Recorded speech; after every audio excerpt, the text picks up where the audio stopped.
Assalamualaikum warahmatullahi wabarakatuh. Perkenalkan, nama saya Farah Fauzana dengan NIM 2248201065. Di sini saya akan menjelaskan materi nutrasetikal dengan judul pengantar nutrasetikal dan kerusakan bahan pangan.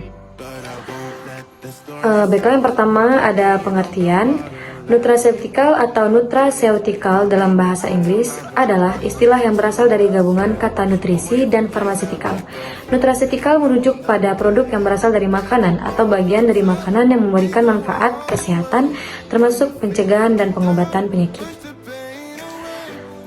Baiklah, adapun faktor-faktor yang mempengaruhi kerja nutraceutical dalam tubuh, yaitu yang pertama ada formulasi dan teknologi penghantaran yang terdiri dari tablet, kapsul, dan enkapsulasi yang menentukan seberapa cepat dan seberapa banyak zat aktif yang diserap. Kemudian ada kelarutan dan sifat fisikokimia yang larut air dan larut lemak, ukuran partikel, mempengaruhi difusi lewat membran usus, bioavailabilitas, dan first pass metabolisme, degradasi di lambung, dan metabolisme di hati, mengurangi jumlah zat yang mencapai sirkulasi sistemik. Kemudian selanjutnya itu ada interaksi dengan makanan atau serat, mineral, dan lemak bisa menambah atau menghambat penyerapan nutraceutical. Status fisiologis individu atau usia, hormon, gangguan pencernaan, fungsi hati atau ginjal, mengubah metabolisme dan ekspresi. Kemudian polimorfisme genetik atau enzim transporter seperti PGP menyebabkan perbedaan kecepatan metabolisme antar individu. Kemudian ada mikrobiota, usus mengubah prekursor atau misalnya isoflavon menjadi equol dan mempengaruhi efektivitas sistemik. Lalu yang terakhir, dosis, frekuensi, dan durasi konsumsi menentukan akumulasi dan steady state dalam darah.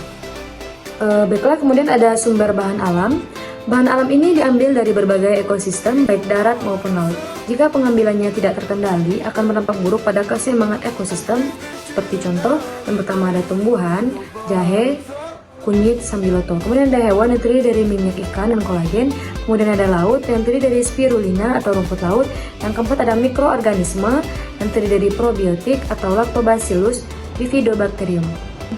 Lalu adapun yang menyebabkan kerusakan pada bahan pangan, yaitu bahan pangan atau makanan dibiarkan pada udara terbuka atau suhu kamar akan mengalami kerusakan. Adapun yang dapat menyebabkan kerusakan pada bahan pangan atau makanan lainnya, yaitu antara lain yang pertama ada jenis bahan pangan atau makanan, yang kedua kondisi lingkungannya.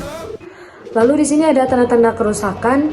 Yang pertama, perubahan warna alami, warna menjadi lebih gelap, kusam atau berbeda dari aslinya, menandakan proses oksidasi, fermentasi tak diinginkan atau pembusukan.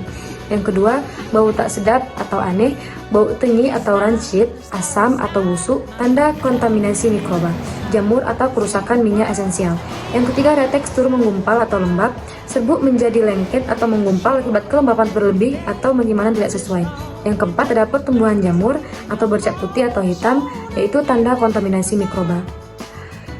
Yang kelima, penurunan kandungan senyawa aktif terjadi karena oksidasi, paparan cahaya, suhu tinggi atau usia simpan, diukur di laboratorium atau kromatografi, spektrofotometri, dan lain-lain. Yang keenam, adanya serangga atau telur hama. Sering ditemukan pada bahan makanan kering atau beras, gandum, kacang, atau biji. Biasanya karena penyimpanan tidak higienis. Kemudian yang ketujuh, perubahan rasa jika digunakan langsung. Rasa menjadi pahit atau berlebihan, asam atau hambar, yaitu tanda reaksi kimia yang tidak diinginkan.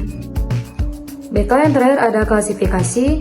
Yang pertama, bahan pangan mudah rusak atau perishable food, cepat mengalami kerusakan setelah dipanen atau diproses. Umur simpan sangat pendek atau hari hingga minggu.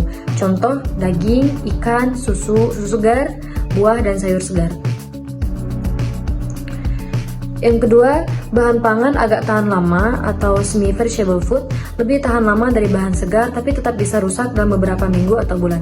Contohnya yaitu telur, kentang, biji segar, roti, keju, produk olahan susu.